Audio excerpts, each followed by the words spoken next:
This is your host, Carmen Radford, welcoming you back to another episode of the Calm and Chaos Podcast, the space where we discuss motherhood, well-being, and just balancing it all. We cover loads of topics here, so I hope you can find some connection. Okay, here we go.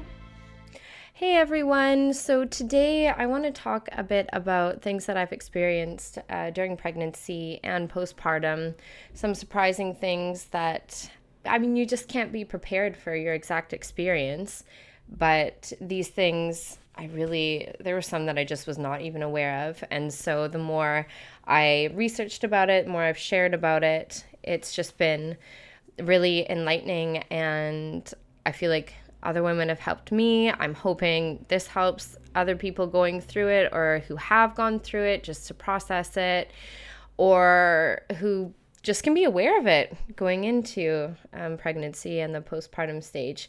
So yeah, the last, I would say 3 days, I've been PMSing. And that's the first thing I'm going to talk about is how your menstrual cycle changes after having children. I mean, it's not fun before, but then I've just heard so many changes that occur afterwards. And it's hard to deal with. You have already experienced so much change in your body, all these hormones affecting things, your chemistry's different. I'm not a scientist about these things, but here's my experience, because the more I talk about it, there's really some tough symptoms out there, and we want to get to the root of the problem. We don't want to keep putting band-aids on things that hopefully have a solution and make us feel generally better every month. This happens every month. So these last few days, I just feel I get head foggy, I get headachy, I get so tired, and I can just tell that my chemistry is off. And it's the exact same time every month at that PMS time. And it's stifling. That's how I feel. I'm usually a really productive, let's go get it kind of person, really active. And it's hard to feel sluggish. It's hard to feel foggy. It's hard to feel unproductive. And it's hard to feel really emotional. Honestly, those days I get pretty down on myself. And I know that's not really how I feel most of the time. It's not how I want to feel intrinsically. And it's really odd having a battle with your own mind. But yesterday I was listening to Caitlin Bristow's podcast, her episode on the 19th of September. And she talks about how your mind can be negative, and it's really just hard to navigate that. But she gives some really concrete practices on how to just intrinsically motivate yourself and stay positive and coach yourself through those lower times. So now I am feeling a bit better, and I know that it's just going to happen again next month. And it doesn't feel good when you're constantly worried about how you're going to feel. It's really tough. So anyone, if you want to share about any of the symptoms that you experience and maybe some help you've gotten, I am trying really hard to be more mindful and to sit in that place of emotion and let myself experience it, because I think for most of my life, and certainly the last few years, I'm constantly trying to battle it, that feeling. I'm like, I just want to get out of this fog. I just want to not feel this way. And even if it's for a few days, I think that that's not helpful. It like sets me back. It makes me feel very frustrated, and I don't want to feel that way. So I'm trying to just be like mindful, listen to my body, really just do things that I know can make a little bit of a difference. Like for me, that's exercise, that's stretching, that's spending time with my dogs if the kids are at school, that's giving the kids an extra cuddle, because that's what makes me feel really calm. That's doing something like reading to get out of your own head. And I have started this audio book that Caitlin Bristow recommended called A New Earth by Eckhart Tolle. I think I'm saying that right. I'm not very far in, but I will keep up to date on that if anyone else wants to read that or listen to it. So let's keep going with some of these other things. We were at an amusement park the other weekend. It was a rainy day, but the rain stopped while we were there. Literally, I think it stopped when we got there, and after a few hours we left, and the rain started again. But needless to say, there were very little wait lines, which was awesome. The kids had a great time. But I was reminded that I just cannot go on rides anymore. I think I went on 4 or 5, and I just get so dizzy, especially the ones that spin. I didn't go on any that really, really were spinning, but even the ones that like go up and down and side to side, I get so dizzy. And then you just like feel it's like hangover head, and it feels terrible. And it takes a while to like re-regulate that feeling. So I eventually, my husband took the kids on rides that he could go on with both of them, and I just tried to feel better and enjoy the day and watch them have fun. But that's not so fun. That's something I didn't experience really before having children. And I used to be the first kid on a wild ride, and now I get car sick. So that's that. I had friends on the other day when I was making food, and it was the episode when Phoebe's pregnant, and she's talking about how she's got all these cravings for meat, but she's vegetarian and she's feeling very conflicted. And that resonated with me because I have been vegetarian and vegan on and off throughout my life. I remember learning about it when I was little, not at all to the extent of I have now, but I always just preferred vegetarian meals. And that was odd during pregnancy because I did have cravings. I ate egg more, and if I felt like a burger, I didn't deprive myself. I did just eat it, especially because I had such a limited appetite during my pregnancy, and I was really scared about like my nutrition and especially the baby's nutrition. Because I had HG, hyperemesis gravidarum, which is, you can Google it for a full definition, but in my experience, I was nauseous and throwing up all day and night with my second pregnancy, and in my first, it was to a lesser extent, but it was my first, and it was so shocking that I was so nauseous. I can't stress that enough because I've spoken to a number of women who've experienced this now. Some of my friends, my aunt, and now there's some more research on it that has come out, and I'm just going to read it because it's just so interesting.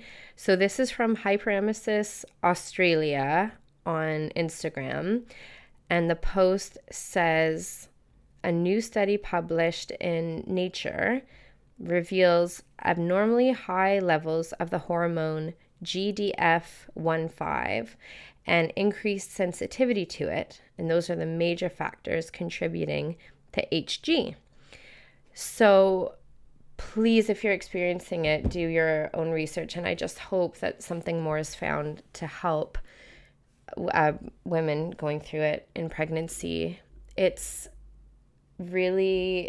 physically taxing because you're so ill all the time and you're throwing up so much. And I experienced something called costochondritis, which is an inflammation of the cartilage that connects the rib bones to the breastbone, the sternum. And it was inflamed because I was dry heaving and throwing up so much that it was affecting that area and causing a lot of pain. I actually thought I had an air bubble trapped, and I went to the doctor, and luckily, even though I was convinced it was an air bubble, they said it was this condition, and it did resolve itself without any intervention, which I was really thankful about. But it was just like another symptom that you would have never thought about. I never thought about. So there was that.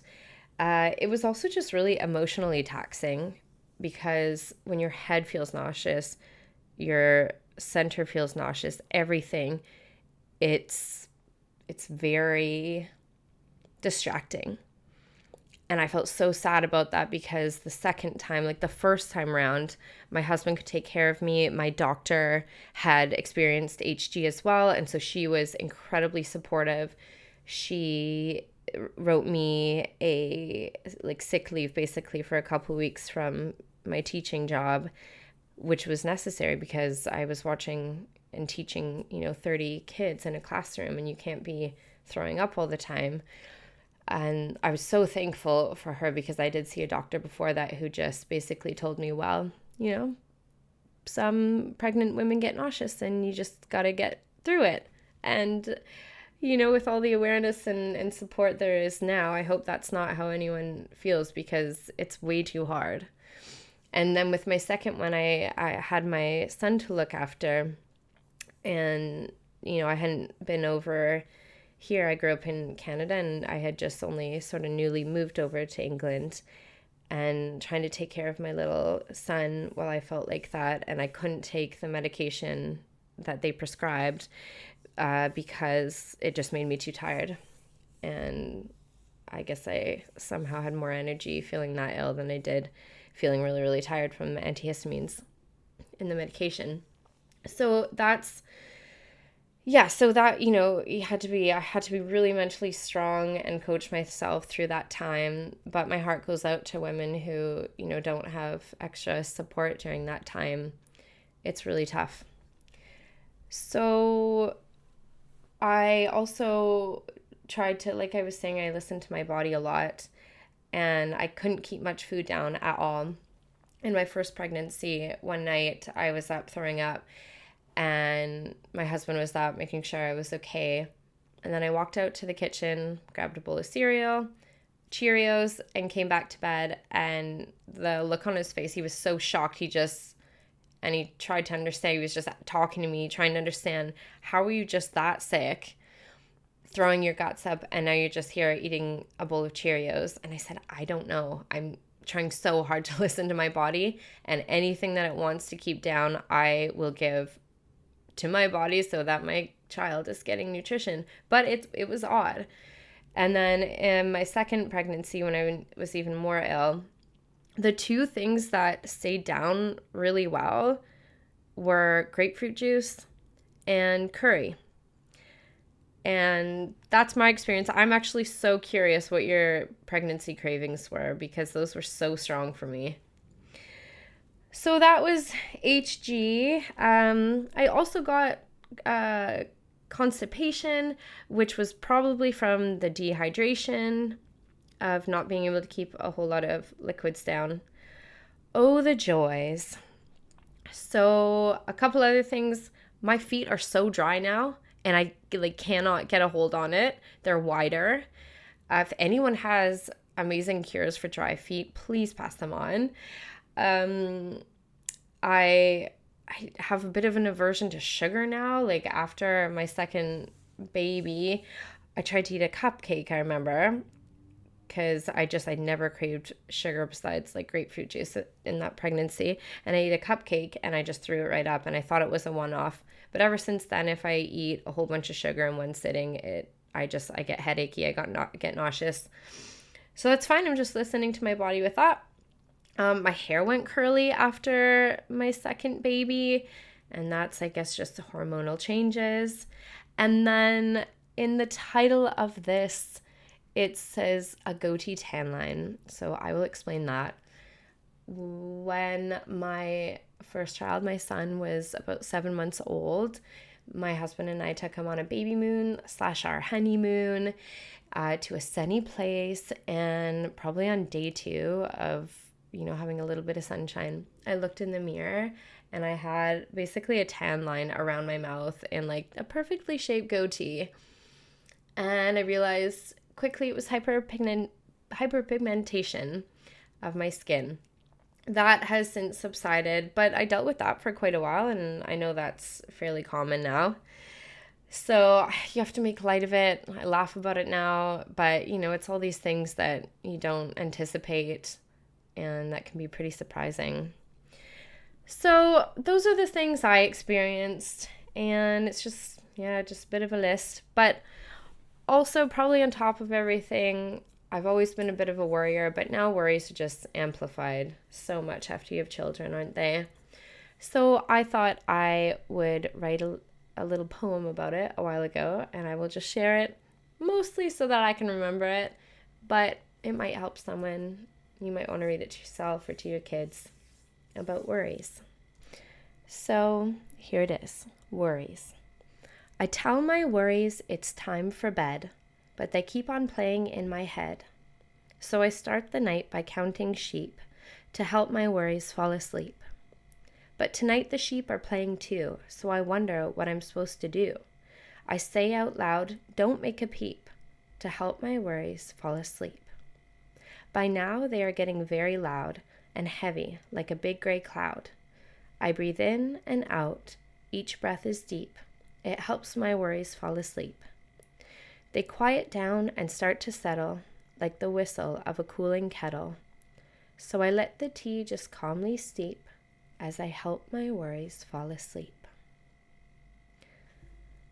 Thank you so much for listening. If you have anything to share on the topics I've covered today, please send me a DM on Instagram at Common Chaos Podcast, or send me an email at commonchaospodcast@gmail.com. That's all for today. See you next time.